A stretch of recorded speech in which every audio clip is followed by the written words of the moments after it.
nothing has caused me to revise my opinion of what I learned when I was young. It's only been confirmed by all my experiences. But as I said, I was happy to see that wave of enthusiasm, to see how Jeremy Corbyn's leadership and campaign inspired people.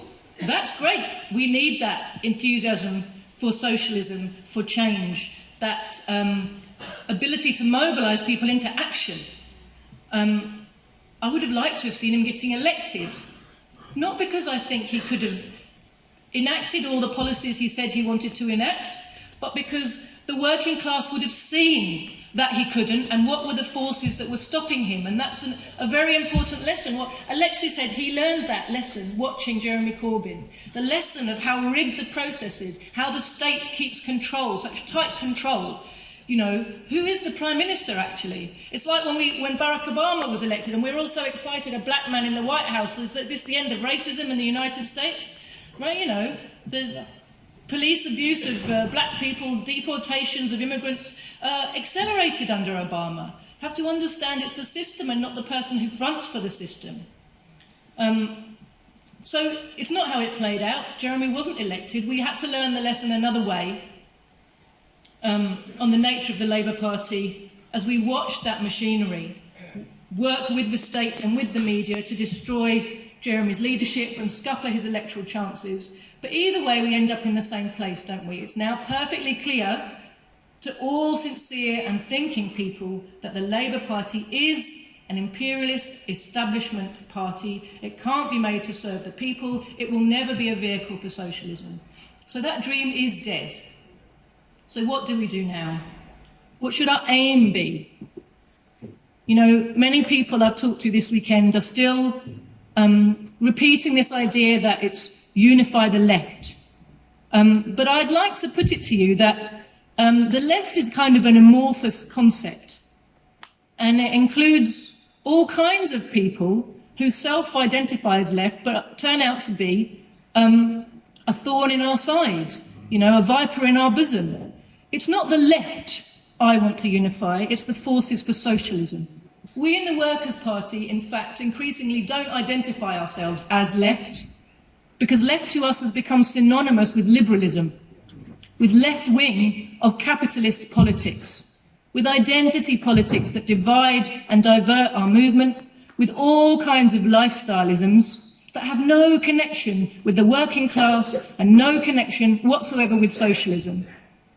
Of course, anyone who genuinely wants to fight imperialism and work for socialism will agree that workers' only strength is in their numbers, and we therefore have a duty to help them to unify as far as possible, to help the working class to unify, not the self-identifying left, the working class. We have a different understanding of the path to that unity. We want to go, and we have started to go, to the workers where they are, in their workplaces and their communities, and reintroduce them to the notion of class. Not just the workers who already identify as left, who already understand that they're in the working class, all the workers, whatever their prejudices, whatever the things they might, the attitudes they might have that some people in here might find uncomfortable. We want to talk to everybody, because if you're working class, your interest is in socialism, whether you realise it now or not. Rebuilding class-conscious politics means reminding workers that they are part of a class with definite interests, which are diametrically opposed to the interests of our rulers. It means proving to them that the present system can never solve their problems and winning them to the cause of socialism. It means exposing the lies about Russia, China, Iran, Venezuela, Cuba, etc., etc., etc., which are used to justify imperialist aggression and the drive to ever more and to bigger wars. It means showing workers that imperialism isn't a foreign policy, as we've talked about earlier from this platform, but an integrated world system of monopoly, finance, capital. That's what their enemy is. And that the pursuit of maximum profit is driving every one of our rulers' crimes, from the closure of libraries and the destruction of our health service, decimation of our pay, our pensions, our working conditions, to the destruction of Iraq and Libya and the insane drive towards an all-out war with Russia or China or both. Tying these things together Showing people the whole picture is part of our mission. It means standing up to the lies and slander of the corporate media. We've heard a lot about that this weekend, haven't we? Much of which will also be echoed by parts of the self-identifying left. And recognising that you only get attacked if you're a threat, if you're doing something right. Wear those attacks as a badge of pride, stand up to them and keep going. That's what we have to learn from what happened to Jeremy Corbyn. Most of all, it means convincing workers that they're not helpless victims. They're the ruling class in waiting, the ruling class of a future socialist society.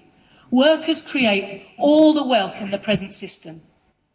That wealth is currently turned against them by the owners of capital. Individually, they're helpless to resist, but with organisation, there is nothing we cannot achieve. We know this. It's the working class who needs to know it, so they can act on it. That's the goal we've set ourselves, to bring back class-conscious political organisation to the British working class and to help it to learn to use its organisational power, its strength in numbers, in its own interests. Yes, we want as many forces as possible to join us, but we're not waiting around. The task is urgent, comrades. The ruling class isn't going to do us any favours. It's not going to give us any publicity if it can get away with it. If it's forced to give us publicity, it will be hostile publicity. It's clear from our result in Batley that there's appetite for a party like ours, for our approach to class politics, and for the clear demarcation that we put between ourselves and the Labour Party. And we make it clear to the working class, not only we are the enemy of the Labour Party, we want to destroy the Labour Party. They have stood in between the working class and socialism for over a century. They need to be destroyed. They are not our friends. We don't want to rebuild an old Labour Party. We want to help the working class organise itself to fight back.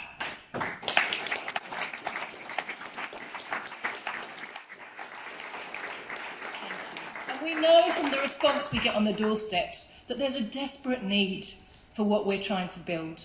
We know the situation for workers is only going to get worse while they remain disorganised and undefended. So the time to be building is now.